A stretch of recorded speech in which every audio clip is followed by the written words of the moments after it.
Lucky ने आखिर में अपना फैसला ले लिया था। वो राधिका को छोड़कर नहीं जा सकता था, इसलिए उसने अपना परिवार ही छोड़ दिया।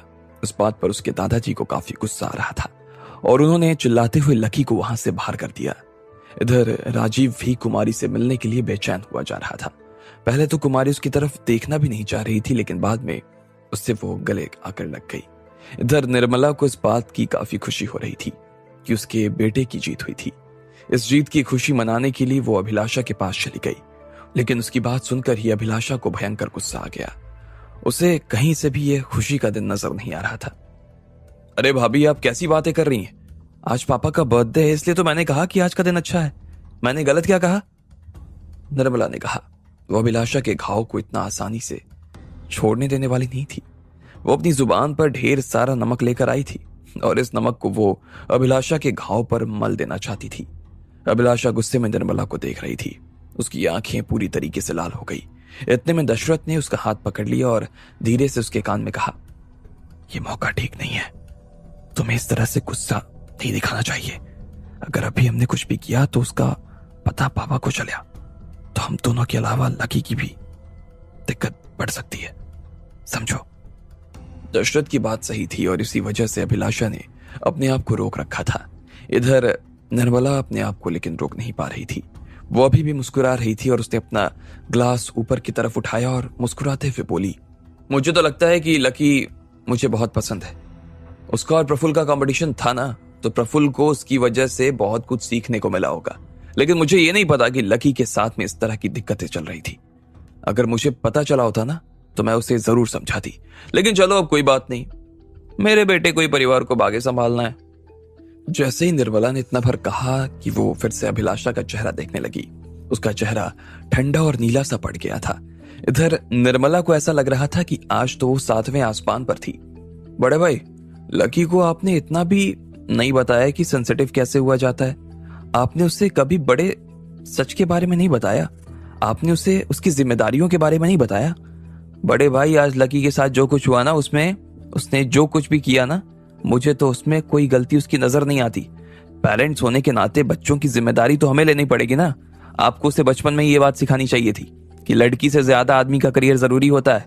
वो आदमी है और उसे करियर पर ध्यान देना चाहिए, कमल ने कहा और फिर होठों के अंदर हंसने लगा। ये बात याद दिलाने के लिए तुम्हारा बहुत बहुत शुक्रिया कमल, लेकिन क्या तुम्हें पता था कि ऐसा कुछ होने वाला है? अगर प्रफुल्ल उस जगह होता तो क्या करते? खैर, प्रफुल्ल इस जगह पर तो हो ही नहीं सकता था, वो तो समझदार है। लकी तो दशरथ कहते कहते रुक गया। वो बस मुस्कुरा रहा था। वो किसी भी हाल में कमल के सामने गुस्सा करते हुए अपने आप को कमजोर नहीं दिखाना चाहता था, इसलिए वो उसे चुपचाप देखे जा रहा था। लेकिन उसके दिल पर इस वक्त क्या बीत रही थी, ये उसके अलावा और कोई समझ नहीं सकता था। कमल फिर से मुस्कुराने लगा और फिर उसने दशरथ और अभिलाषा की तरफ देखा। उसने फिर उनकी तरफ देखते हुए मुस्कुराते हुए बोला, चलो, मुझे तो लगता है कि आप दोनों को और एक बेटे की कोशिश करनी चाहिए। अभी भी उम्र है आप लोगों के हाथ में, हो सकता है कि बात बन जाए। नहीं? इतना भर कहकर कमल निर्मला की तरफ देखने लगा और वो दोनों वहां से निकल गए। उन्हें जो करना था वो पेट भर के वो कर चुके थे। इधर ढेर सारे लोगों ने निर्मला और कमल को घेर लिया। पहले लकी के होने की वजह से उन्हें समझ नहीं आ रहा था कि आखिर वो दोनों में से किसके माँ बाप के पास पहले जाएं और ज्यादा बात करें, लेकिन अब लकी के मैदान छोड़ जाने के बाद सब कुछ एकदम साफ हो गया था। आने वाला मुखिया प्रफुल्ल था और इसलिए सब उसके माँ बाप को घेर कर खड़े हो गए। वो उन्हें खुश करने में कोई कसर नहीं छोड़ना चाहते थे। लोगों ने उन्हें चढ़ाना शुरू कर दिया। निर्मला भाभी, क्या बात है, आपकी साड़ी तो काफी खूबसूरत लग रही है। हाँ भैया, और आपका सूट भी बड़ा शानदार है भाई। कहां से बनवाया आपने ये? और भाभी, आपने ये ज्वेलरी कहां से ली? वैसे मैं अभी जब साउथ अफ्रीका गया था ना, तो मैं आपके लिए वहां से ना खास डायमंड लेकर आया था। सॉरी, मैं आज लाना भूल गया, लेकिन अगली बार जब मैं वापस आपसे मिलूंगा ना, उन्हें लेकर जरूर आऊंगा। वैसे अब तो डायमंड प्रफुल्ल ही पहनेगा। सच में उसके ऊपर बहुत बड़ी जिम्मेदारी आने वाली है, लेकिन उसके साथ भी कंधे उसके बहुत मजबूत है। मुझे तो उस बच्चे पर शुरू से ही कोई शक नहीं था और ना ही कभी रहेगा। वो जैसा हमारे परिवार को आगे बढ़ाएगा और कोई बढ़ा ही नहीं सकता। अब थोड़ी ही देर बाद में परिवार के नियमों के हिसाब से वो पार्टी खत्म हो जाने वाली थी। इतने में अभिलाषा ने तुरंत लकी के फोन पर फोन मिला दिया। एयरपोर्ट पर वो खड़ा था और वहां से जयपुर के लिए प्लेन लेने वाला था। ऐसे में अभिलाषा उससे मिलना चाहती थी। रुस्तम, निशांत और काशीनाथ जी उनके पास बैठे हुए थे। लकी इधर एयरपोर्ट पर पिछले 2 घंटे से इंतजार कर रहा था। अब क्योंकि वो परिवार का हिस्सा नहीं था, इसलिए उसे यहाँ से आज रात ही बाहर निकल जाना जरूरी था। वो चारों लड़कियां भी लकी के साथ में थी, इसलिए उसे इतना अकेला महसूस नहीं हो रहा था जितना वो डिसीजन लेते वक्त कर रहा था।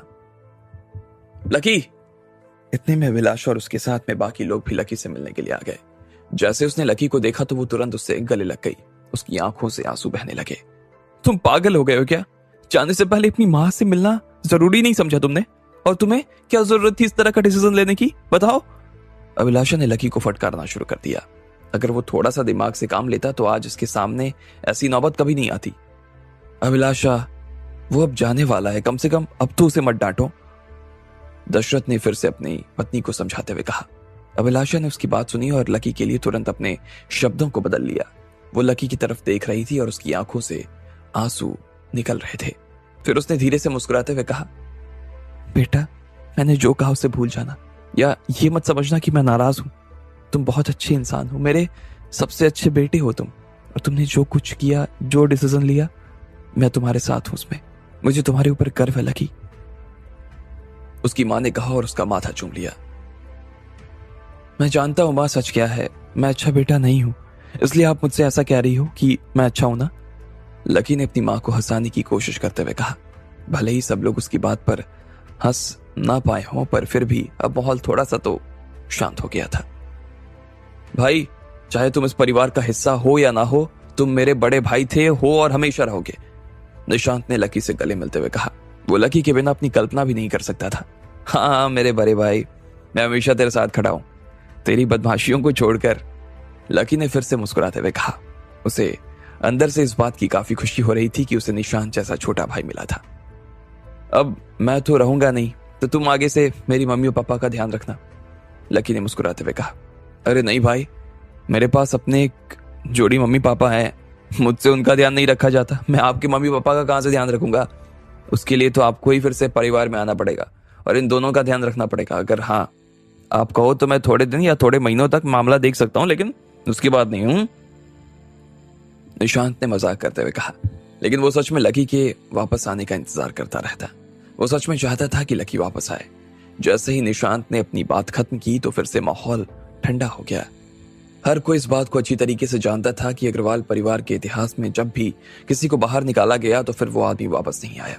लकी के साथ भी वही हो रहा था जो बाकी लोगों के साथ हुआ। रुस्तम जी, काशीनाथ जी, आप भी मुझसे मिलने के लिए आए हैं, मुझे माफ कर देना, मैंने आपको परेशान किया, लकी ने उस शांति को खत्म करने के लिए कहा और फिर उन दोनों की दिशा में देखने लगा। प्रफुल्ल और लकी के बीच जो होड़ चल रही थी, उस होड़ में उन्होंने शुरुआत से ही लकी को चुना था। वो उस आदमी को अच्छी तरीके से जानते थे और उन्हें पता था कि लकी और प्रफुल्ल में तो कोई कंपटीशन था ही नहीं। लेकिन अब जब लकी यहां से जा ही रहा था तो रुस्तम को यह भी मालूम था कि प्रफुल्ल उसे और उसके साथियों का जीना हराम कर देने वाला था। रुस्तम और काशीनाथ जी ने तुरंत अपना सिर नाम में हिला दिया। वो सच में लकी को काफी पसंद करते थे और सच में उससे मिलना चाहते थे। चलो ये तो अच्छा है कि सब लोग यहाँ पर आ चुके हैं, लेकिन वो कुमारी लक्ष्मण जी से मिलने के लिए क्यों नहीं आई? ये तो बहुत गलत बात है। कुमारी जी तो उसे अपना दोस्त कहती थी, इन्होंने कितनी बार उसकी जान बचाई थी और वो थी कि आखिरी बार उनसे मिलने तक नहीं आई, रीना ने बड़बड़ाते हुए कहा। लेकिन इस चीज से उन चारों को किसी तरह का कोई पछतावा या दुख नहीं हो रहा था। उनके हिसाब से तो लकी का उसके परिवार से अलग होना ही ठीक था। लकी अपने आप में इससे बड़ा परिवार खड़ा कर सकता था। कुमारी को राजीव चचा ने अपने पास रोक लिया था, इसलिए वो नहीं आ पाई होगी, और कोई बात नहीं है। वरना ऐसा नहीं था कि वो लकी से मिलने के लिए नहीं आती, लेकिन वो अपने पिता से 20 सालों के बाद मिल रही थी। ऐसे में वो दोनों ही एक दूसरे से ढेर सारी बात करना चाहते थे। निशांत ने उन लड़कियों को समझाते हुए कहा।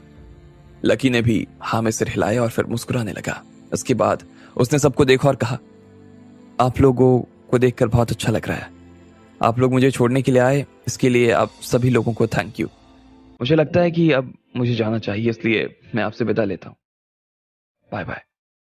लकी ने सबकी दिशा में हाथ हिला दिया और फिर उन चारों लड़कियों के साथ में हेलीकॉप्टर की तरफ जाने लगा। हेलीकॉप्टर चालू हुआ और फिर धीरे धीरे हवा में ऊपर उठने लगा। लकी उन्हें देखकर मुस्कुरा रहा था और वो सब रिश्तेदारों की तरफ देखकर हाथ हिला रहा था। उसने देखा कि उसकी मां ने अपना चेहरा ढका हुआ था और वो रोए जा रही थी। दशरथ ने अभिलाषा को थाम रखा था और निशांत भी पीछे की तरफ पलट गया था। कहा तो नहीं जा सकता था, लेकिन शायद उसकी भी आंखों में लकी को जाते हुए देखकर आंसू आ गए। रुस्तम और काशीनाथ जी भी काफी उदास नजर आ रहे थे। धीरे धीरे वो सब लोग लकी की नजर के सामने से गायब हो गए। वो उसे दिखाई नहीं दे रहे थे और लकी ने भी अपनी पीठ उनकी तरफ घुमा दी। वो अब अपने आप को नहीं रोक सकता था। उसने अपना सिर अपनी गोद में रखा और फिर रोने लगा। अब लकी के लिए अपने घर वालों से मिल पाना लगभग नामुमकिन था। लक्ष्मण जी, रीना और बाकी लड़कियों ने लकी को घेरते हुए कहा। अभी जब वो लोग उसके साथ में एयरपोर्ट पर खड़े थे, तब वो लकी को काफी शांत तरीके से देख रहे थे। लकी शांत नजर आ रहा था, लेकिन अब उन्हें दिखाई दे रहा था कि आखिर लकी के दिल पर क्या बीत रही थी। वो खुद भी रोने लगी। उनसे लकी की ये स्थिति देखी नहीं जा रही थी और धीरे धीरे उन चारों ने लकी को शांत करवाना शुरू कर दिया। लक्ष्मण जी, हम आपके साथ में है ना, आपको ऐसे उदास होने की जरूरत नहीं है। हाँ हाँ, हम आपका पूरा ध्यान रखेंगे। हम कभी आपको परिवार की कमी महसूस नहीं होने देंगे लकी जी। चारों उसे मनाने की कोशिश तो कर रही थी, लेकिन लकी का मन मान नहीं रहा था। अब आगे क्या होने वाला था? क्या लकी सच में अब अपने परिवार में वापस नहीं लौट सकता था? आपको क्या लगता है, क्या होंगे इन सभी सवालों के जवाब? कमेंट बॉक्स में कमेंट करके हमें जरूर बताएं।